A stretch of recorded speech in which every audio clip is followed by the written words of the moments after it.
بسم الله الرحمن الرحيم الحمد لله رب العالمين صلى الله على سيدنا محمد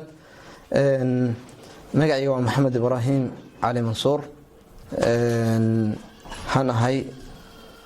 gudoomiyaha jaamacadda alcarabiya haddaan ka hadlo wada shaqaynta aan yeelanay ka jaamacad ahaan iyo shirkad deegaan dhowr waxay soo bilaabatay 2018 bishii saddexaad meelaha xilligaas laga soo bilaabo ilaa hadda waxaan naga dhaxaysa wada shaqayn aad u qurux badan runtii anaga aad iyo aad aan ugu qanacsanahay aad iyo aadna waan uga mahad celeynaa runtii fursada qaaliga ah oo ay shirkadu waa ibdaac iyo hal abuur aad iyo aad maaragtay u wanaag badan oo fursadaas markaas aan aadna u yareed runtii faa'iido badan u leh mujtamaca la shaqaynayo deegaan dhowr noloshan waxay ku soo biirtay xaqiiqa ayadan culays aad u badan aan ka qabno dhinaca shaqaalaha xagga nadaafadda iyo adeegyadaas xiga oo marka qaarkood ay dhacdo in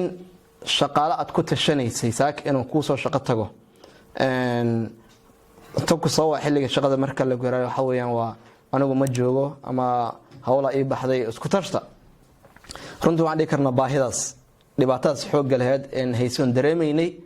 waa inaga saaciday waa inaga bixisay oo walwalka iyo qorsheynta marka la samaynayo qorshaha nooguma jirto nadaafadda ama culays badan ka yimaada ama walwal laga qabaa oo shaqaalaha waxyaabaha aad ku muhiimka waagi aan shirkadan shaqaalaha aan la wadaagayna shaqada aan ku shaqo bilownay runtii inay ka dhabayeen waxa kamid ah waxay nagu yiraahdeen shaqaalaha marka naga qaadataan shaqaalahaas idin shaqay doona haddii ilaahay ogolaado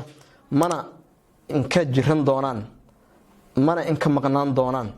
oo ay ula jeedeen haddii qof maanta dhib ku yimaado culays ku yimaado si maaragtay tilqaa'i ah waxa way isla markiiba automatic ayaan maaragtay inkugu bedeli doonaa xaqiiqa aad iyo aad ay uga dhabeeyeen shaqada deegaan dhowr ay noo haysay muddadaas sanooyinkaas ahna aad iyo aad aan ugu qanacsanahay waana aan ku ammaanayn oo ku soo dhaweynaynaa aad iyo aad aan ugu mahadsan yihiin. Assalaamu alaykum wa rahmatullah.